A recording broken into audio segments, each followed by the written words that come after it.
Parliament ఎన్నికలు ముగిశాయి. రేపు బహుశా 7వ తారీఖు నుంచి 27 నుంచి పార్లమెంటు సెషన్ స్టార్ట్ అవుతా ఉంది. నరేంద్ర మోడీ గారు ఈ పర్యాయం 400 స్థానాల కంటే ఎక్కువ గెలవాలని స్లోగన్ ఇచ్చాడు.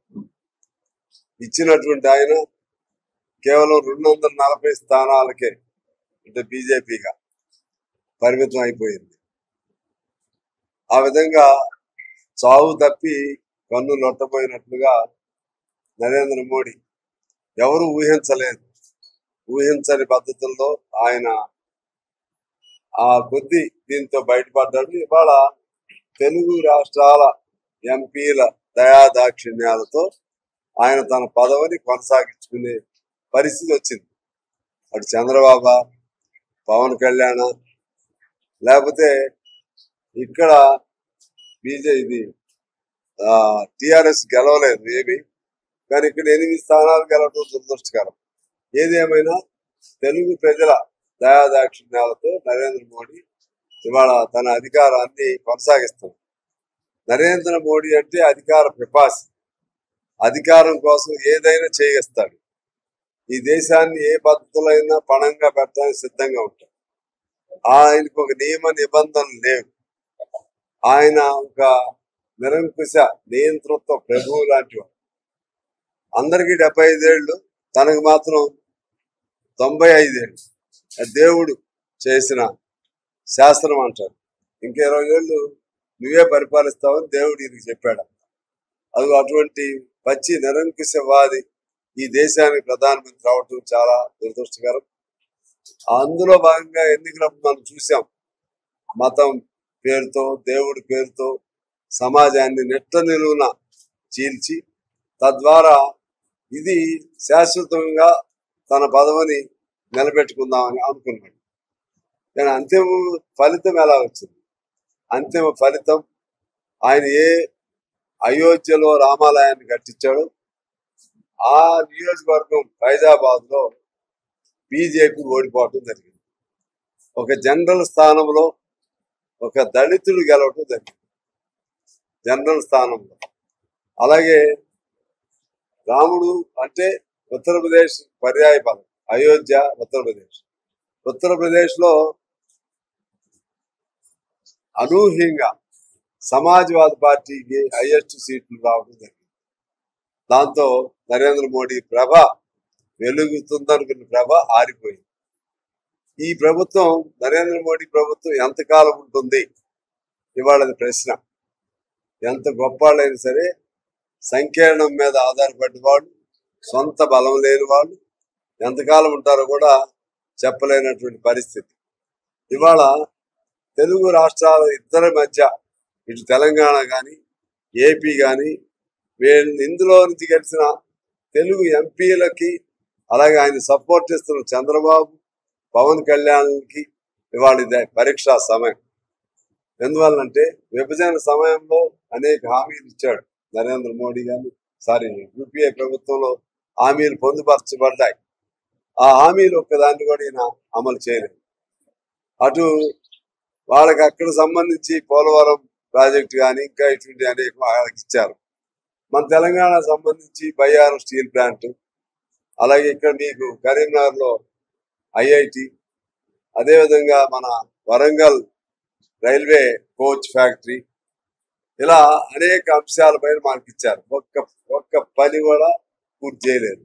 ఇక్కడ గెలిచిన 8 మంది పార్లమెంట్ సభ్యులు బీజేపీ పార్లమెంట్ సభ్యులు, అందులో ఈ బండి సంజయ్ లాంటి వాళ్ళు ఇప్పుడు ఇక్కడ ప్రాతినిధ్యం వహిస్తున్నారు. వీళ్ళకి ధైర్యం ఉండి తెలంగాణ పట్ల ప్రేమ, తెలంగాణ ప్రజల పట్ల చిత్తశుద్ధి ఉంటే ఆయన కొత్తగా దెబ్బలాడాల్సిన పని లేదు. ఇచ్చిన హామీల్ని అట్లీస్ట్ 10 ఏళ్ల తర్వాత అయినా సరే అమలు చేయించగలిగినటువంటి శక్తివంతులైతే చేయించాలి. లేకపోతే ప్రజలు ఇవాళ మేము గెలిచాం కదా అని సంబరపడిపోవద్దు. గెలవడంలో అనేక రీజన్స్ జరిగినాయి. బీఆర్ఎస్ డౌన్ అవటం, తర్వాత బీఆర్ఎస్ మనం గెలవలేనప్పుడు కాంగ్రెస్ గెలవకుండా ఉండాలని ఆలోచన చేయటం, తద్వారా ఓట్లు ఆ విధమైనటువంటి ఒక అండర్ హ్యాండ్ డీలింగ్ తో ట్రాన్స్ఫర్ అవటం కొన్ని చోట్ల కాకపోవచ్చు, కానీ కొన్ని చోట్ల మాత్రం అలా అయినాయి. దాంతో వీళ్ళు గెలిచారు తప్పితే మొన్నే అక్కడ కంటోన్మెంట్ లో మరి కాంగ్రెస్ గెలిచింది అసెంబ్లీలో. అంటే ఇది పార్లమెంట్, ఇది బలం కాదు, ఇది వాక్ మాత్రమే ఇక్కడ. అందువలన ఈ ఉన్న సమయాన్ని సద్వినియోగం చేసుకుని బీజేపీ ఎంపీలు తెలంగాణకు రావాల్సిన హక్కులు, తెలంగాణకు రావాల్సిన నిధులు, వీటిపైన వాళ్ళు పోరాటం చేయొద్దు, లేకపోతే రిక్వెస్ట్ చేయి, ఏం చేస్తావు చేసుకుని తీసుకురావాలి. అదే పద్ధతిలో అక్కడ చంద్రబాబు, నేను అందుకని ఈ సంఖ్యను ఎంతకాలం ఉంటుందో తెలియదు. చంద్రబాబు, నితీష్ కుమార్లు ఆధారదగ్గ ముఖ్యమంత్రులు కాదు, ఆధారపడ్డదగ్గ ముఖ్యమంత్రులు కాదు. ఏ నిమిషం ఎట్లా మారిపోతారు అసలు ఎవరు రాజకీయాల్లో అందరూ అదే ఇది. నరేంద్ర మోడీయే ఆధారపడ్డదగ్గ వాడు కాదు. ఆయన సపోర్ట్ ఇప్పుడు వాళ్ళిద్దరు. ఆ సపోర్టు, ఆ పెట్టినటువంటి సపోర్టింగ్ పిల్లర్స్ ఉంటాయి, ఎప్పుడు తొలగిపోతే అప్పుడు అది పడిపోయింది. వాళ్ళు ఏం చేస్తారో చూడాలంటే ప్రజలు ఖచ్చితంగా ఒత్తిడి పెంచుతారు, చంద్రబాబు మీద పెంచుతారు. మరి ప్రత్యేక రాజధాని ఏమైంది, రాజధానికి ఇచ్చే హోదా ఏమైంది, పోలవరం ఏమైంది, ఇవన్నీ కూడా ఒత్తిడి సహజంగా పెరిగింది. అందువలన ఈ నరేంద్ర మోడీ ప్రభుత్వం దాన్ని ఏమంటారు, గాజు భవనంలో ఉంది. ఎవరో ఒక చిన్న రాయేసినా గాజు అద్దాలతో కూడినటువంటి భవనంలో ఉంది. ఎవరు ఏ చిన్న రాయేసినా సరే అది కూలిపోయే అవకాశం ఉంది, కూలిపోవాలి. మా కోరిక ఏంటంటే అది నరేంద్ర మోడీ ప్రభుత్వం ఉండటానికి పనికిరాదు, బీజేపీ ఈ దేశాన్ని పరిపాలించడానికి పనికిరాదు. అదేవిధంగా తెలంగాణలో మన ఇక్కడ ఇది అనేక పోరాటాలకి నెలవు. మన తెలంగాణ మతాలు, కులాలు, ఆ ప్రాంతమే దెబ్బతింటుంటే ఇక్కడ ఏదో పేరుతో గెలిచి మా హిందూ మతం ఏదో అనుకుంటున్న వాళ్ళు అనుకోవచ్చు, కానీ అది మతం పేరుతో కాదు, పలు రీజన్స్. అందుకని తెలంగాణలో కూడా వాళ్ళు పెదగటానికి వీల్లేదు. ఇది పొలిటికల్ సిచ్యువేషన్. రెండోది, మనకి ఇటీవల సింగరేణికి సంబంధించి నిస్సిగ్గుగా వాళ్ళకి నరేంద్ర మోడీ అప్పుడు ఏం అబద్ధాలు చెప్పాడో, కిషన్ రెడ్డి కొంచెం సాత్వికుడు, అబద్ధాలు చెప్పడని అనుకున్నాం. సేమ్ అబద్ధాలు నరేంద్ర మోడీ నోట్లోంచి వచ్చినాయి, అన్ని ఈ నోట్లో వచ్చినాయి. పేపర్ చూస్తే కన్ఫ్యూజ్ అయిపోతారు. ఆ రోజు మొన్న మీరు చూశారు పేపర్. మేమెందుకు చేస్తాం ప్రైవేటీకరణ అంటే జనం అందరూ ప్రైవేటీకరణ చేయట్లేదేమో అనుకునే పద్ధతుల్లో మీరు కూడా ఫస్ట్ చూడంగానే నేను కూడా హెడ్డింగ్ చూసి ఇదేంటి ఎట్లా మాట్లాడుతున్నాడో అనుకున్నాం. మీరు కూడా అనుకుంటారు, పాత్రికేయ మిత్రులు కూడా. మేము ప్రైవేటీకరణ చేయట్లేదు. సింగరేణి మాకు 49%, మీకు 51 ఉంది, మేము ఎట్లా చేస్తామని చెప్పాడు ఈయన.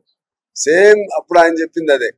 రామగుండం వచ్చినప్పుడు మేము అందరం నిరసన తెలియజేయడానికి వచ్చాం. రామగుండం ప్రధానమంత్రి వచ్చినప్పుడు ఆయన ఇదే చెప్పాడు, మేము ప్రైవేటీకరణ చేయట్లేదంటే ఈయన కొంతమంది గోల్ చేస్తున్నారు. ఈ కిషన్ రెడ్డి అదే చేస్తున్నారు. వాళ్ళ దురుద్దేశం ఏంటంటే దానిలో ఇక నుంచి వచ్చే ప్రతి మైను ప్రైవేట్ వాళ్ళకి, ఉన్నవి మేము చేయట్లేదు, అది వాళ్ళ పాయింట్.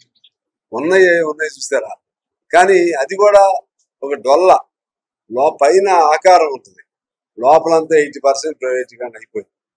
లోపల ఇంతకుముందు కోల్ తీసేది పర్మనెంట్ కార్మికులు తీసేవాడు, ఇవాళ పర్మనెంట్ కార్మికులు కాదు, కోల్ కూడా అవుట్ సోర్సింగ్ తో తీస్తున్నారు.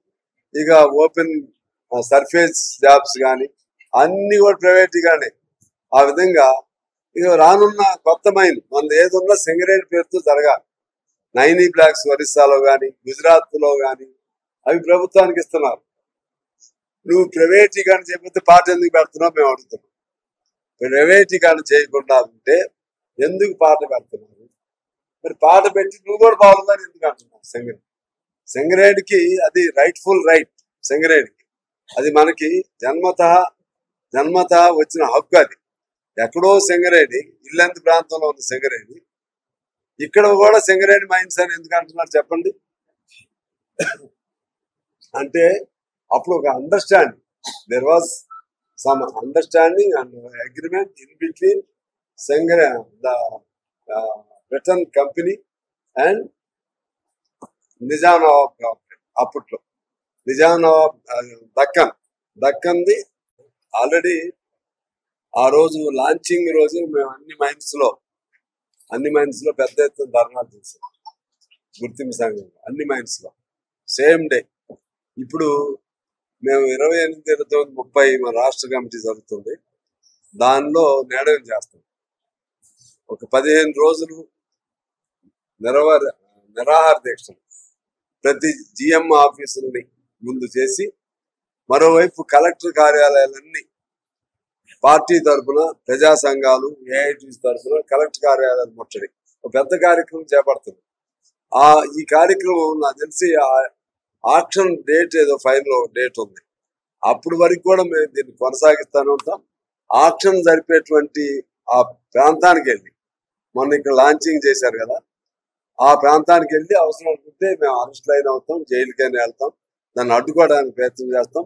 తుదికంటూ ఈ సమస్యని విప్లవకరమైన పద్ధతుల్లో, మిలిటెంట్ పద్ధతుల్లో పోరాటాన్ని చేస్తాం. లేకపోతే సింగరేణి బతకదు. మేము గుర్తింపు సంఘంగానే కాదు, ఒక కమ్యూనిస్ట్ పార్టీగా, తెలంగాణ వాసులుగా, అందులో సింగరేణికి మాకున్న అనుబంధంగా దీన్ని కాపాడవలసిన బాధ్యత, వాడు ఎట్లా దుర్మార్గం చేసినా సరే పోరాడి కాపాడుకోవాల్సిన బాధ్యత మా పైన ఉందని మీకు